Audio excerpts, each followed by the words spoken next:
All right, guys. So, the graphics cards here. Yeah. All right, so the final pieces are finally coming in. And this is one of the main pieces that I was waiting on. So, as you can see, this is the Radeon RX580 graphics card.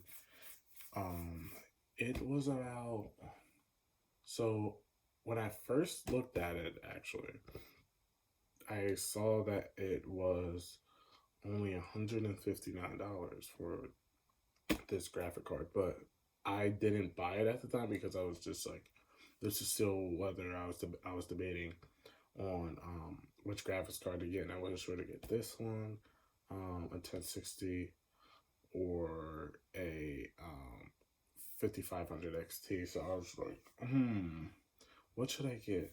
And this was 155 at that time, or no, 159, and that's just a great deal for a 580. And it was on Amazon, but then like probably what 3, 4, 5 days later, the price went up to what 171. So how many percent of that? It's like it's a little less than 10% increase in the price, which I was like, it's still a decent price. So I just got it for 171 on Amazon. And yeah, this is the graphics card I decided to get with the build. And let me tell you guys a little bit about this, guys. So this is an XFX graphics card, and it's 8 gigabyte DDR5, which is not bad. The DDR6 is like amazing, but there's no need for me to get it right now. That's not what I will be using this computer for. I might in the future, but like it's not a priority. So getting the getting a DDR5 graphics card really doesn't change or doesn't bring down the performance of what I'm trying to do. So in that perspective, it doesn't really matter in my opinion for my personal build. And so that's the front, and I'll show you guys the back. It gives a little bit about like the fan speed, the cooling, and the actual fans itself. And then there's all of the information about AMD, because this is an AMD product, or AMD product. So it has everything that it would need in the AMD aspect of things. Now, when it comes to graphics cards and determining which one you want to buy, it really depends on what you are trying to do with the system that you're creating. Faster than my laptop, because I have those programs on my laptop and they're extremely slow. So having something like this will get like the processing power and everything to increase dramatically in ways that like I would not have previously been able to attain. So yeah, I think this is a good bang for the buck.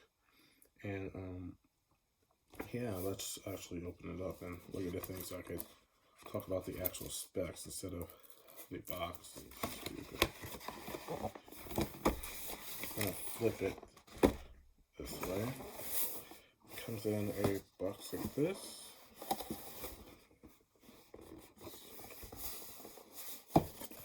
Ooh.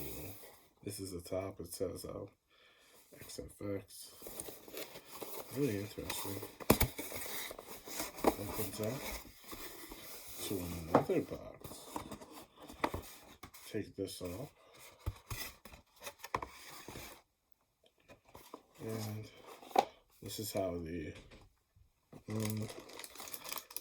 get a few 6-pin cables, which I mean, it's good, but my power supply comes with these cables, so they won't really be needed. Just throw them to the side, at least for me. Here is a card so you can write a review. This is an, hold on, give me a second.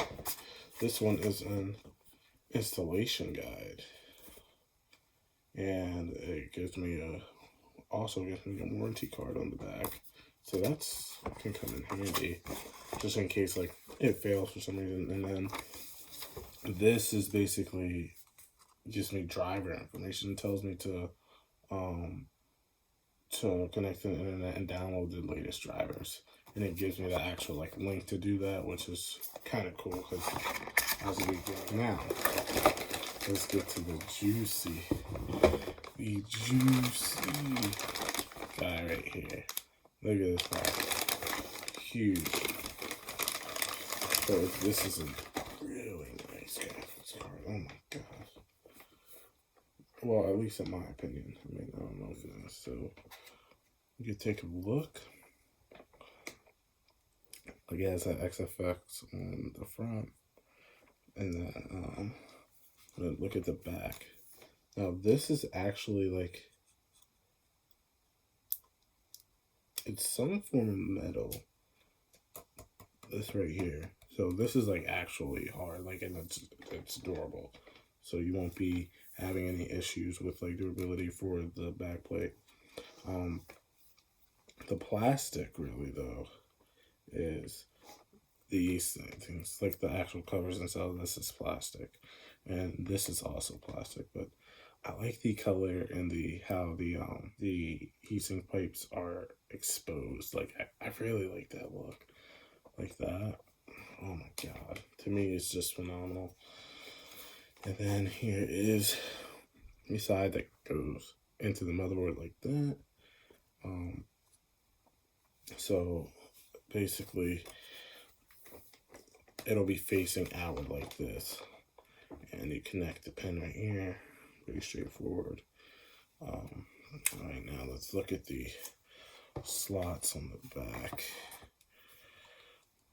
So you have your DVI port, you have 3 display ports, 1 HDMI. Now my current monitor does not have display ports, so I'll be running HDMI, unfortunately. So boo-hoo, yeah, I know, but yeah, that's what I'll be running for now. Let's get into more of the specs. So it runs a little hot. So if you're running like games like, I don't know, what are some demanding games like Call of Duty Modern Warfare, I know the new Warzone. So if you're running games like that and you want to go 1440p higher than 60 FPS, I think this will definitely do the job. Other games, if you want to play, or programs that you want to do, will be possible.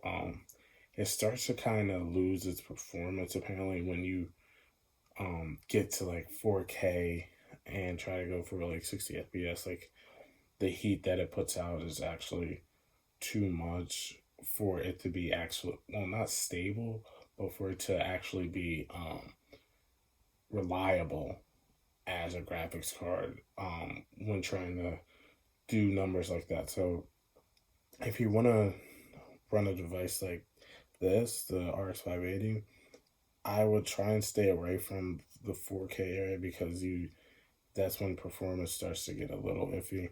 1440 is still pretty good apparently.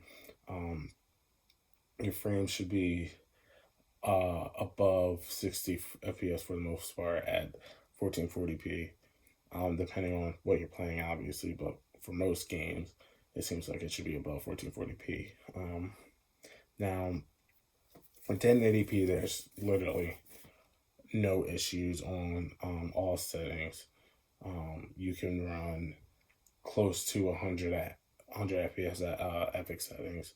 I know this based off of other YouTube channels that did reviews on RX580s, and they do well at 1080p. 1440p when it comes to like ultra and epic graphic quality.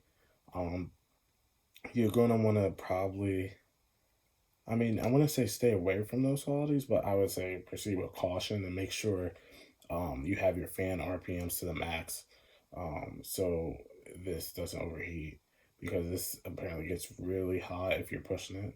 And when you're going 1440p high ultra settings, that's when you start to like get that get the heat sinks and everything to really start to heat up. So you want to make sure your RPM is really high when you start to do that. And I think for when you're at 1440, you get really good quality as with this graphics card. So like I can't really complain about that. So I mean, it's literally up to the user. When it comes to this, you won't really. I mean, you could overclock it, but at that point you'll be running like really hot, depending on what you're doing. And I would try to stay away from overclocking it. If you're trying to get to like 4K now, I would try to stay away from that. If you want to overclock for around 1440p ish, then that will probably be okay. But if you're trying to do 4K, I don't think the heat generator will probably be too much unless you mod this to be water cooled. Then it will probably be fine. But other than that, I don't think it would be viable for um for you to like make it so this just overclocks when you're running 4K ultra settings. So yeah, I just don't think it's reasonable. At that point, you might as well just upgrade to like a 2080 Ti at that point. No, I'm just kidding. But if you want to do that, then I would probably suggest not going for a 590, because 590 is probably around 67% better than this when it comes to frames, and it's probably what $50-$60 more. And I it's not reasonable at that point. So I'll probably go for a 1066 gigabyte, or go for a 5600 XT or 5700 XT. I know those are probably like around $150 to $200 more, but it's worth it. They're just that much better for the dollar amount. And I think even though this is a good graphics card, if you want to push it to those limits like that, then I would definitely go for those. Not this one, but this one.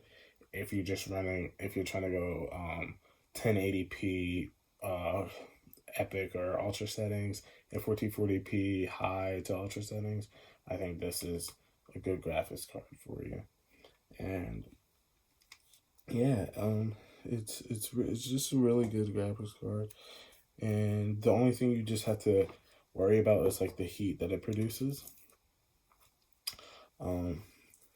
And you can see in there, you can see everything in there. But yeah, the heat that's produced in here is the only thing that you have to keep your eye on. And I like how they have the XFX logo like right here. You see that? It's really nice. But yeah, this is a quick little review of my graphics card that I'll be running. It takes up 2 slots, which is not too bad. I don't know if I told you guys that already, but yeah. So yeah, it's not that 100% sure about the overclocking statistics about this card. So this was the graphics card I'm using. Now, for all my motherboard. So in the next video, we'll be talking about the motherboard and what it does, the functions of it, how it compares to the B450 Tomahawk, which I know you guys want to see. And yeah, so thank you guys for watching, and I'll see you guys.